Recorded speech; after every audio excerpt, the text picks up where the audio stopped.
Em instantes, Jornal do Boris, com Boris Casoy. Um jornal independente e apartidário. Um sobrevoo pelos principais fatos do Brasil e do mundo. Política, economia, cultura e esporte todas as manhãs. O Jornal do Boris começa daqui a pouco, às 8 horas. Enquanto isso, você que assiste pelo YouTube, não deixe de se inscrever no canal. Deixe seu like nos vídeos, seus comentários e lembre-se de ativar o sininho para ser notificado sempre que postarmos um novo vídeo, com as análises precisas de Boris Casoy sobre os temas mais importantes do noticiário. Para você que acompanha pelo Facebook, curta a página oficial e deixe seus amigos bem informados, compartilhando sempre nosso conteúdo diário. No Twitter, o perfil oficial de Boris Casoy é o @bcasoyoficial.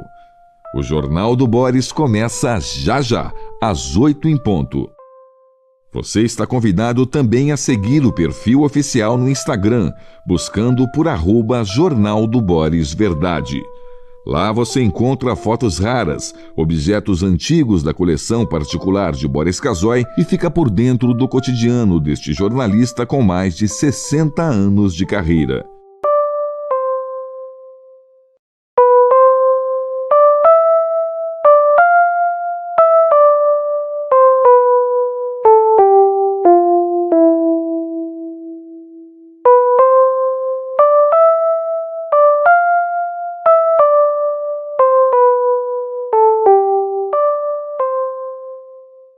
Em instantes, Jornal do Boris, com Boris Casoy.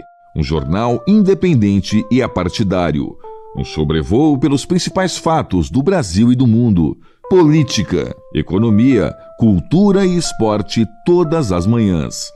O Jornal do Boris começa daqui a pouco, às 8 horas. Enquanto isso, você que assiste pelo YouTube, não deixe de se inscrever no canal.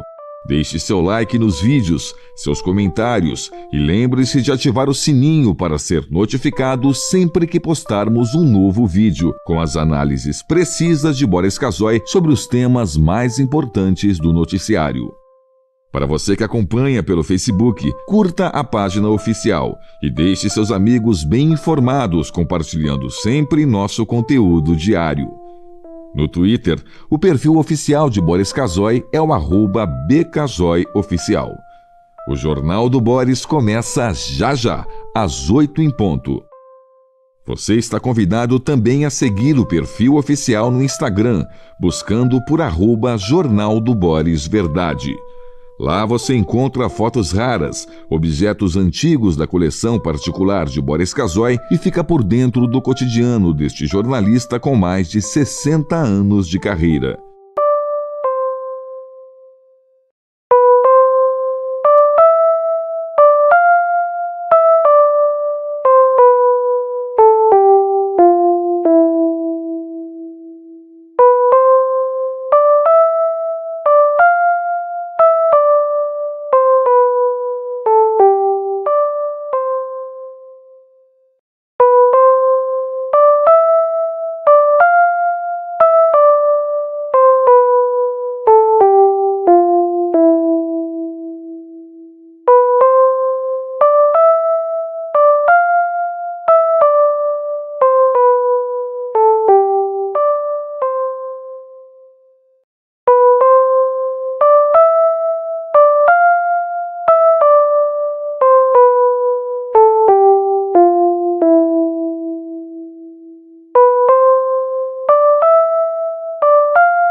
A partir de agora, passando a limpo as notícias do dia no Brasil e no mundo, está no ar o Jornal do Boris.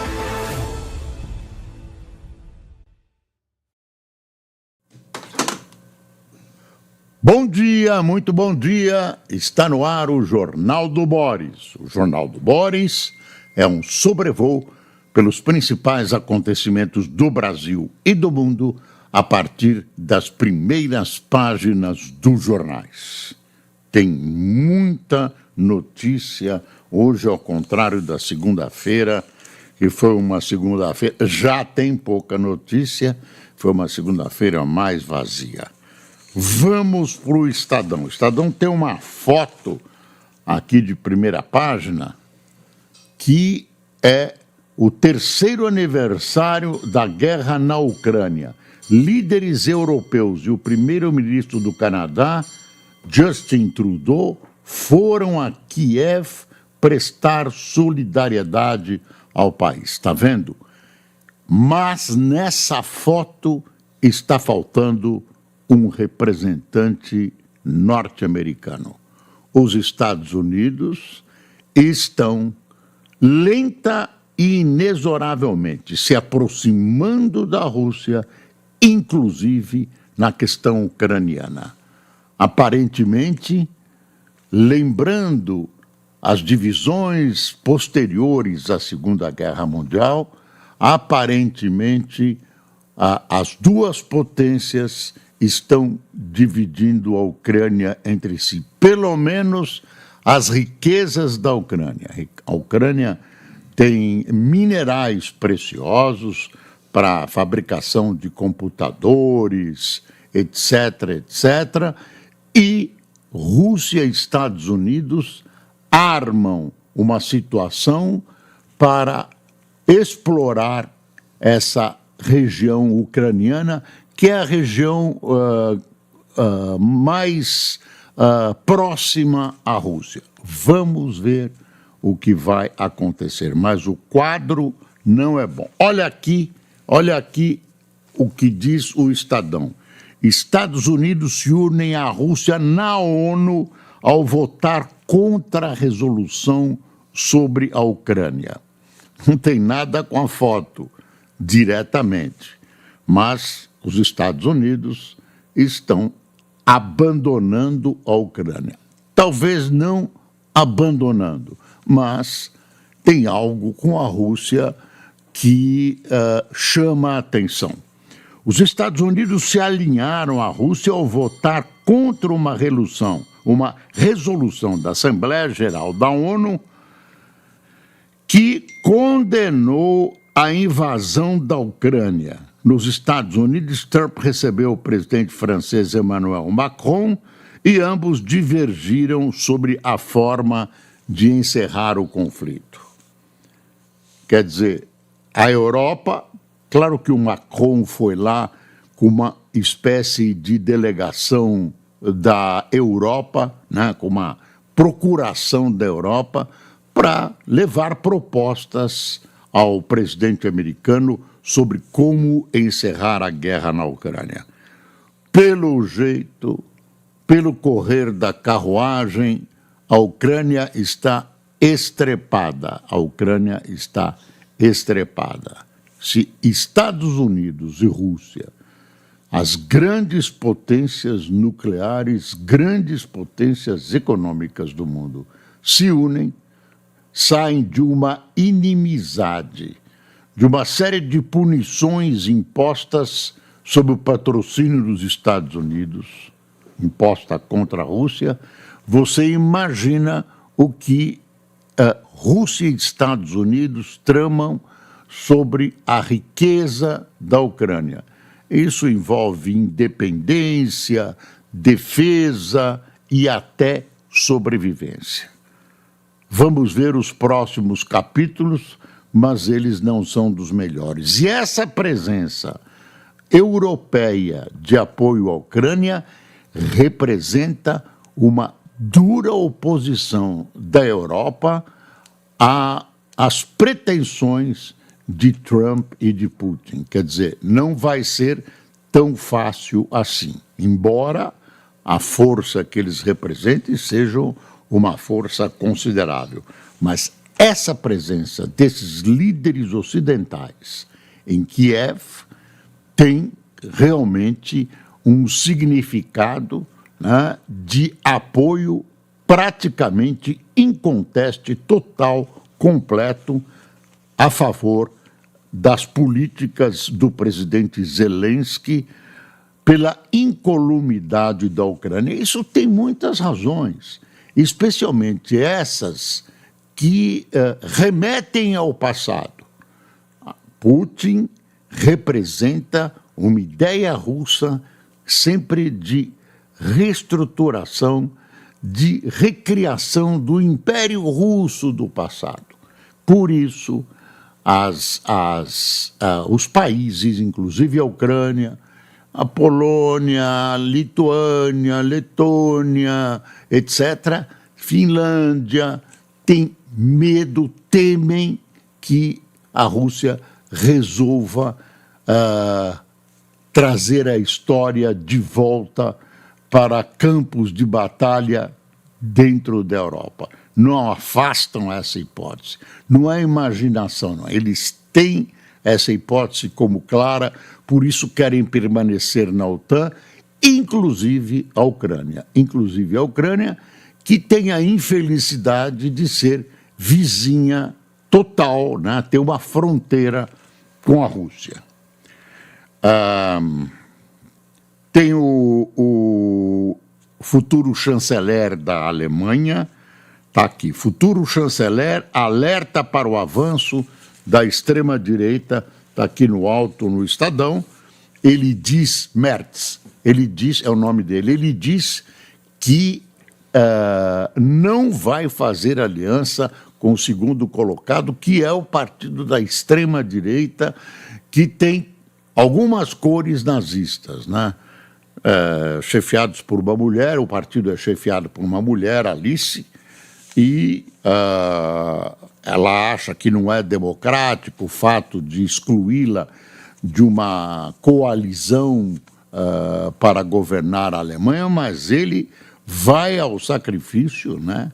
Vai excluir, diz ele, a extrema-direita de participação no governo alemão. E ele tem uma visão de Europa sofisticada, fala-se que é um homem extremamente preparado e que tem todas as condições de liderar a maior economia da Europa, a importância da Alemanha. A gente olha para a Alemanha e para o Japão, foram auxiliados, mas passaram a guerra que passaram, tiveram grandes partes das suas grandes cidades e territórios destruídos e agora estão aí dando as cartas, né? Dando as cartas. E a gente olha e olha para cá, para o Brasil, né? Passaram o diabo, né? Estão aí se recuperando. Aqui você deve isso. Tem uma parte disso que é a ajuda americana, o Plano Marshall, etc. O Plano Marshall visou fazer com que esses países não caíssem na malha soviética, não tendessem para o comunismo naquela época do fim da Grande Guerra Mundial, mas esses países tinham um potencial. Qual era o potencial da população? Educação. Tinham educação, tinham saber tecnológico. Enfim, essa riqueza das populações, eu estou falando de Japão e Alemanha, é que também permitiu que o dinheiro fosse muito bem aproveitado e se transformaram nesses grandes países que hoje participam da liderança do mundo. E a gente olha para o Brasil, que não sofreu guerra nenhuma, teve lá a guerra do Paraguai, mas participou da guerra, não teve nada no nosso território. Mas essa é uma discussão para outra oportunidade. Mas, por popularidade, esse é o Estadão. Lula libera fundo de garantia e vai à TV fazer propaganda do governo. E aqui está outra providência do Lula. Governo Lula liberará fundo de garantia de quem usou saque aniversário. O que você depreende dessas duas manchetes? Simples, o Lula está tentando recuperar a popularidade. Está cumprindo o plano traçado pelo seu novo marqueteiro, que é marqueteiro de governo e marqueteiro eleitoral. E ontem foi à televisão, levou assuntos requentados, assuntos que são fatores interessantes do seu governo, mas já foram anunciados. Ele requentou, era um Lula alegre, esperançoso, dava a impressão que tinha saído do banho naquela hora. Quer ver o Estadão? Não, a Folha, eu vou pegar a Folha.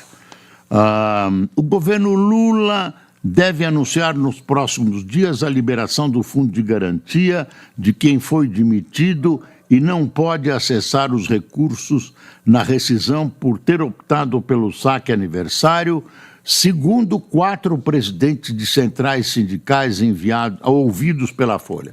Eles vão ser convocados, vai ter uma reunião no Planalto, vão anunciar isso bombasticamente e tal. É a nova comunicação do governo.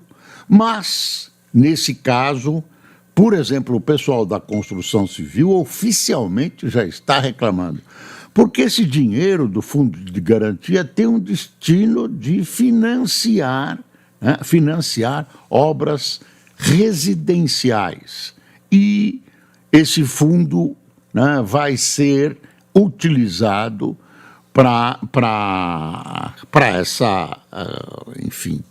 essa abertura dada contra a regulamentação anterior do tempo do Bolsonaro, de que quem usava o saque aniversário não podia sacar integralmente, não podia fazer saque anual, etc. Então essa benesse, essa bondade vai ser distribuída para o Lula. A modalidade foi criada no governo Jair Bolsonaro e permite ao trabalhador retirar uma parcela de seu saldo do fundo de garantia anualmente, no mês do aniversário.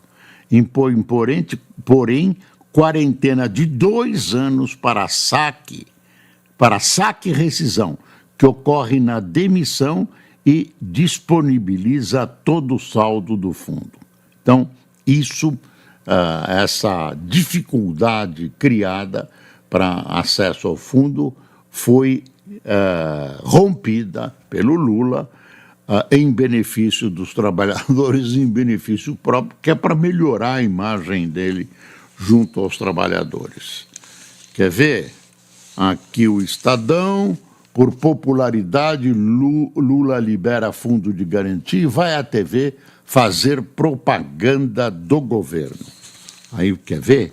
Trabalhadores que ficaram com dinheiro do fundo de garantia retido por aderir ao saque aniversário terão acesso aos recursos. Deixa eu ver que o Estadão aqui, os jornais, de alguma maneira, dão uma criticada na ida dele, uma criticada não, analisam de maneira objetiva, o que acaba sendo uma crítica, porque não tem nada de uma grande novidade que ele foi anunciar, um lance futuro, um projeto maravilhoso, um horizonte para o... Nada disso. Ele foi repisar a farmácia popular e foi repisar o pé de meia, que são 2 boas realizações do governo dele, que ele foi explorar. Quer dizer, está requentando informações. Está dizendo, a suposição é dizer, olha, eu estou fazendo isso, o meu governo está fazendo isso, para as pessoas ou que não receberam isso de maneira total, de maneira mais clara, ou repisando mesmo, requentando a propaganda do governo. Quer ver? Aqui, ó. Em outra frente, Lula fez um pronunciamento, é o Estadão, em rede nacional, que falou de retomada de repasses para estudantes no programa Pé de Meia, medida autorizada pelo TCU há 13 dias. 13 dias que o TCU autorizou, porque teve um problema orçamentário, etc., etc. E a ampliação da farmácia popular. anunciada na semana passada pela ministra Nízia Trindade. As ações recorrem no momento em que o petista tem o mais baixo índice de popularidade de seus 3 mandatos. Mandado é um mandado judicial, esse é mandato. Olha, a Nízia está na marca de pênalti. Ela lamentou, o próprio Lula lamentou o vazamento da informação, ela ficou sabendo que vai ser defenestrada através de rádio, televisão e jornal. Todo mundo a dá como demitida e ela vai ser substituída pelo doutor Padilha, já está tudo certo, e ela talvez tenha sido a última a saber, o que é muito ruim.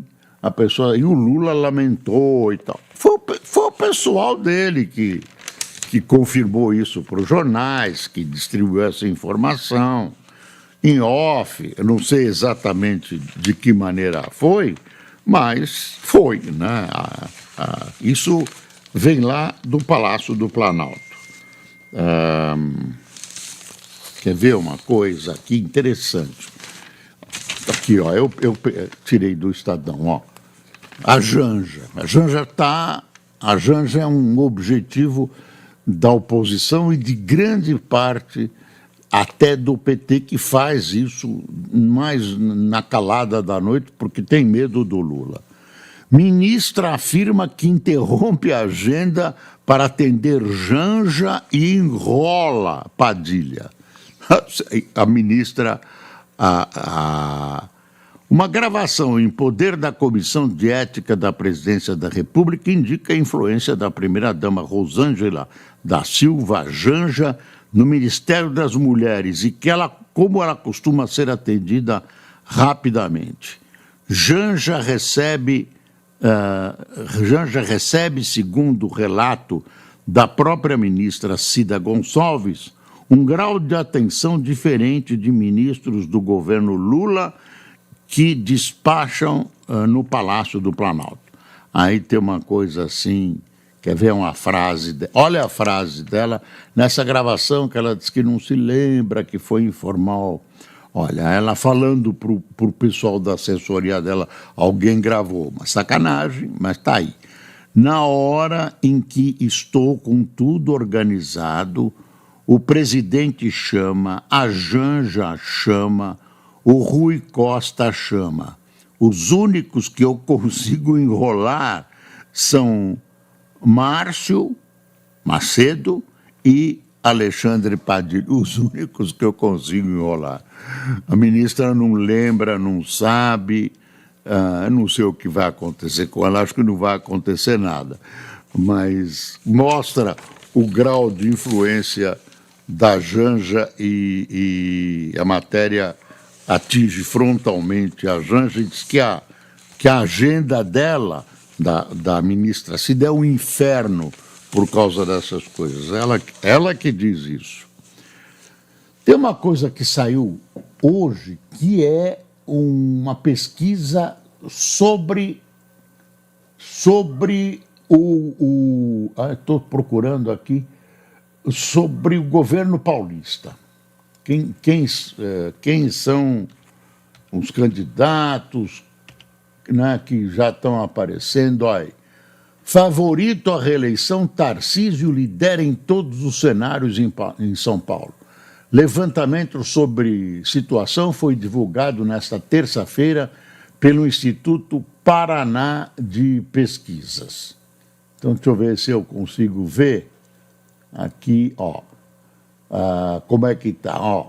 O Tarcísio está em primeiro, do Republicanos, ficaria na liderança contra todos os potenciais adversários, que são o ex-governador Geraldo Alckmin, atual vice-presidente.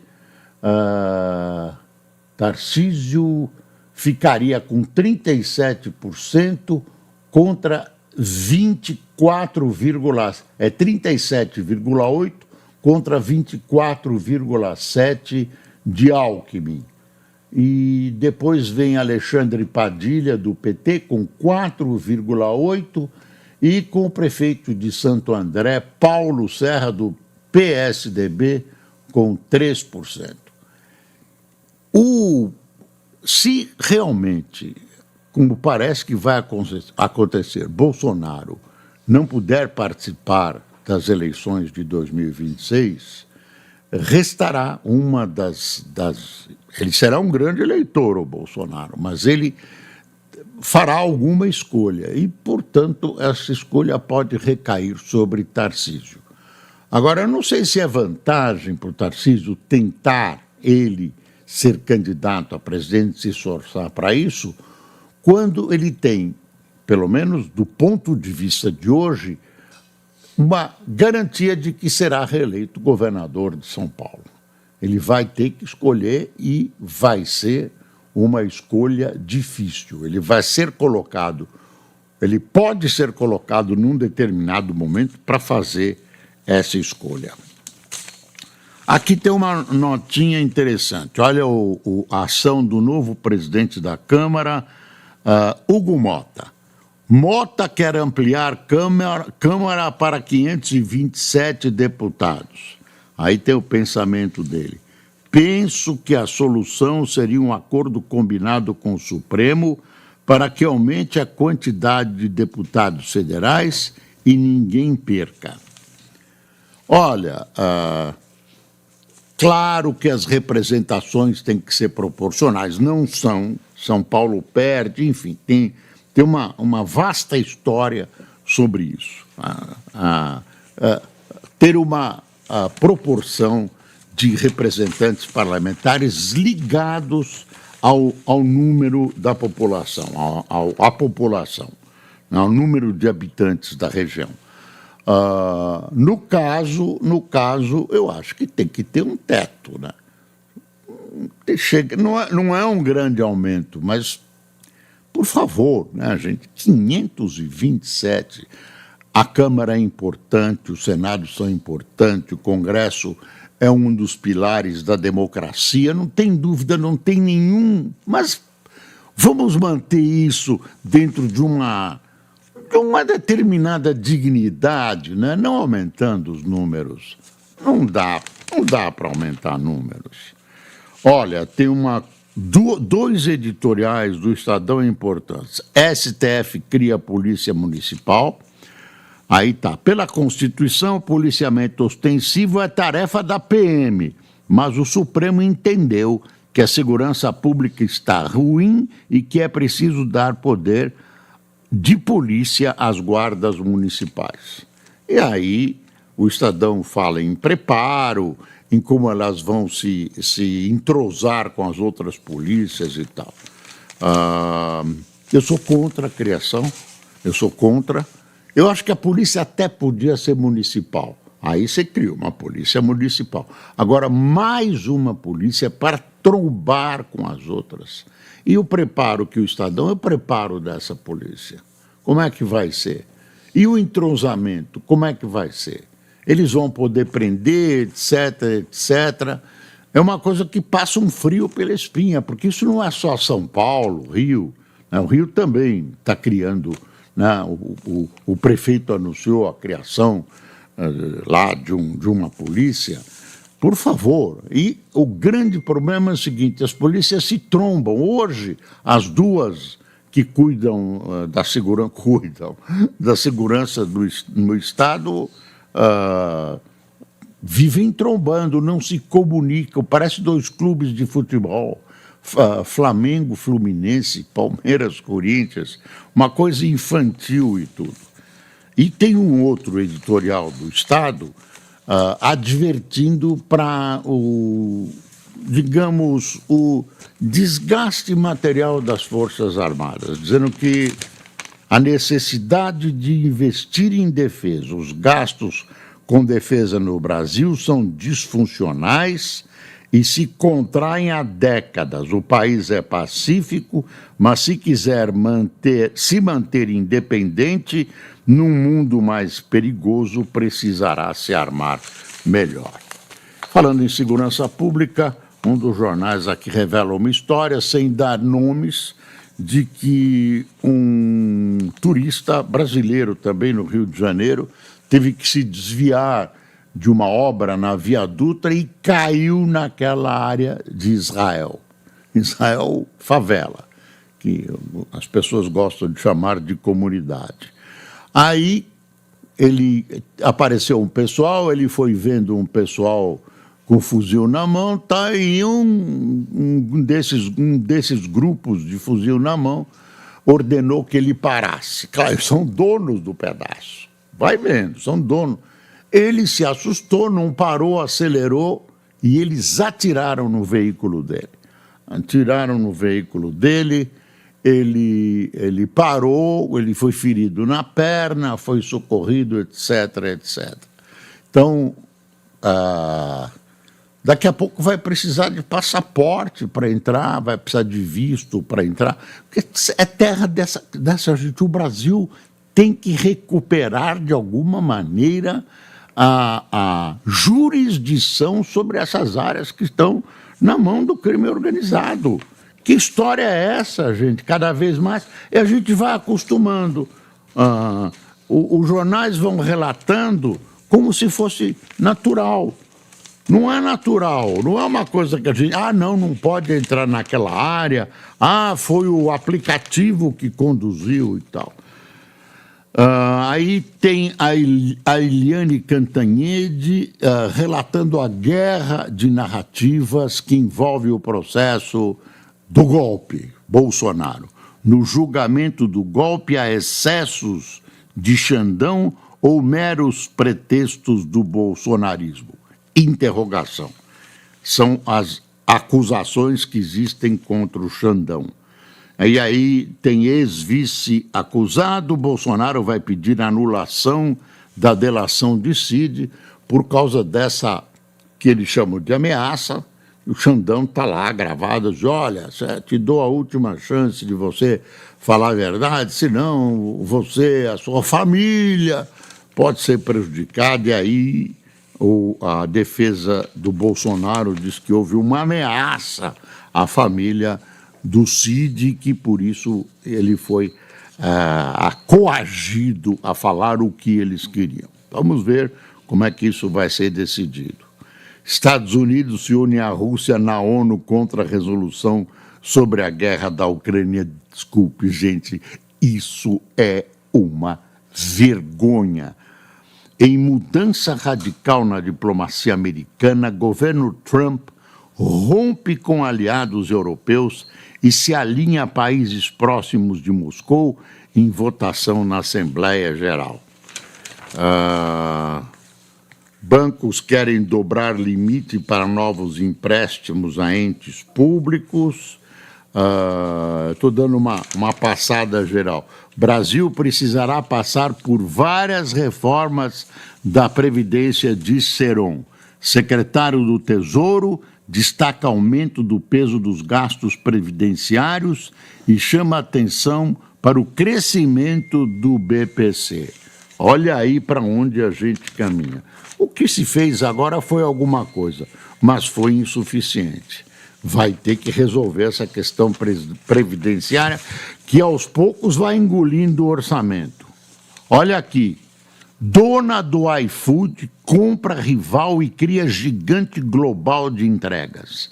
Nova companhia, controlada pela Prozos, será a quarta maior de delivery do mundo e terá o brasileiro Fabrício Bloise no seu comando. Tá aí uma novidade, né, que vai bater à sua porta. Azul tem lucro líquido ajustado de 62 milhões e 400 mil reais. Está querendo se unir com a Latam, mas com a Latam ou com a Gol? Me deu um branco. Me dá uma espiada, Luiz. Está querendo se unir, parece que vai criar uma empresa que não vai ser admitida pelos órgãos de me deu uma gente. É Gol, eu já vi. Não é Latam, é Gol. A pretensão de ligação, né, de criar uma enfim, uma empresa só. A Alemanha corre contra o tempo, diz o Estadão. Mudanças são urgentes, mas é incerto se a articulação entre moderados de direita e esquerda os entregará. Em audiência de custódia, 4 em cada 10 presos em flagrante são libertados. Aí é uma reportagem extensa do Estadão. Policiais fantasiados prendem ladrões de celular no pré-carnaval. O Papa passou bem à noite.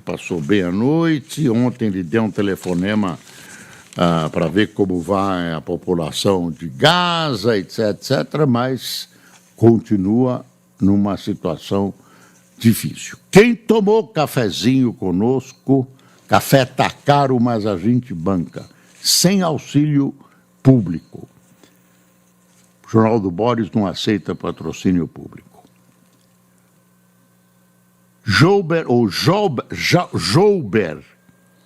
Tadeu Jober, desculpe, ou Juber Tadeu, se eu errei o seu nome. Daniel Walker, ou Walker, Roberto Mechemer, Adelson Lima, Rair Oliveira, Celina Oliveira, Rosina Parchem, Pedrinho Aguilar, Rogério José, Celine Souza, Janete Páscoa, Conceição Simonato, Celso Gonçalves, Raíssa Costa, Elielson Elias, Altair Antônio, de Cosmópolis, São Paulo, Wallinson Pereira, de Blumenau, Santa Catarina, Marcelo Couras, de Nova Iguaçu, e Doutor Gênesis Menezes, de Paranatinga, Mato Grosso. Pessoal, muito obrigado pela sua atenção, pela audiência, muito obrigado por participar, comentando, brigando. A gente tem acompanhado as participações, eu me orgulho disso, de fazer com que as pessoas façam um exercício político, um exercício de cidadania, sem brigar, por favor. E lembre-se, é preciso passar o Brasil a limpo. Bom dia.